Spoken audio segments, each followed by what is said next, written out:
Chapter 8. IMRA, when absence becomes the organizing principle. Orbital collapse is gravity. IMRA is the moment gravity dies. And what replaces it is not freedom, it's deadness, not calm, not closure, not acceptance. A flat, hollow, internally watched existence where you can function, even speak, even seem okay, but the inside of you has gone quiet in the wrong way. The input paper names the pivot that leads into this. When ASR3 collapses after betrayal, discard, or relational fragmentation, the psyche enters a liminal zone, no longer anchored to the narcissist's logic, yet still unmoored from authentic selfhood. That zone is where Imra appears. Imra is not healing, it's a protective shutdown. Imra, inverse mirrored reflexive apathy, is the survivor's post orbit reflex. The psyche stops chasing the object, but it does not yet return to authored reality. Instead, it enters a state where absence becomes the organizing climate. You are still here, but you are not in your life. This is why people misread it as recovery. The chaos reduces, the messaging stops, the obsessive orbit loosens, but internally, the gate is still not restored. Input frames the central project of recovery as reconstructing the organizing gate, ASR2, returning to the axis of symbolic meaning and exiting the mirrored simulation sustained by ASR3. And it emphasizes this is not cognitive alone, but must occur across cortical narrative, subcortical regulation, limbic affect, and interoceptive trust. IMRA is what happens when the reconstruction hasn't begun properly yet. It is the psyche protecting itself from further rupture by flattening feeling and reducing symbolic reach. The symbolic vacuum, when narrative and self drop out. MPID names a stage that maps almost perfectly onto what survivors call numbness, a symbolic vacuum where the survivor experiences loss of narrative and self. This is not poetic language, it's diagnostic. In IMRA, the mind often can't hold story, not because you don't want to think about it, because the system that normally holds time, meaning, and sequence has been compromised. So, what replaces it is minimal functioning, emotional flattening, reduced imagination, reduced future, reduced self permission to exist. It's a quiet collapse, less visible than orbit, but structurally just as important. Why apathy becomes reflexive? Survivors often say, I don't care anymore. But under IMRA, that not caring frequently isn't liberation. It's surveillance fatigue.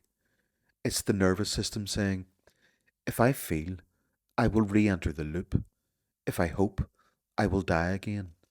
If I attach, I will rupture. So apathy becomes reflexive, not chosen, installed. And it's inversed because it looks like strength from the outside while functioning as a collapse defense on the inside. MPIT's framework is blunt about what's underneath these states. The symptoms survivors present with dissociation, false self structures, introject loops, affective numbness are downstream of organizing gate collapse, not separate problems floating in isolation. IMRA is one of the cleanest examples of that downstream effect. The false self returns as survival structure, and survivors mistake it for relapse. One of the most distressing IMRA features is the sense of I'm back in it, not back with them, back in the internal system. MPID states this clearly. After collapse, survivors often experience the re-emergence of the false self, not as narcissism, but as survival structure, as ASR3 flares in high stress or relational moments. And it explicitly says this is not failure, it is residual symbolic architecture, the old gate flaring up. IMRA often is that flare, just in a muted register. You go quiet, you go small, you go flat. You stop desiring, you stop asking, you stop risking truth. It can feel like the self is gone again, but structurally, it's the system trying not to be annihilated twice. IMRA's internal signature, introject fog, not clarity. In orbit, the mind is loud. In IMRA, the mind is quieter, but the internal world is still populated. MPIT describes the recovery task as recognizing the internal critical voice, the shame spikes, and the compulsion to perform as installed distortions. The echoes of ASR3's organizing gate, then identifying introjects and simulated voices, and beginning symbolic eviction, then authoring new narrative anchors. IMRA is what it looks like before that work begins. You're not arguing with the introjects anymore, you're living under them. It's fog with a calm face. The danger of IMRA, mistaking less pain for return. This is where the book has to be strict.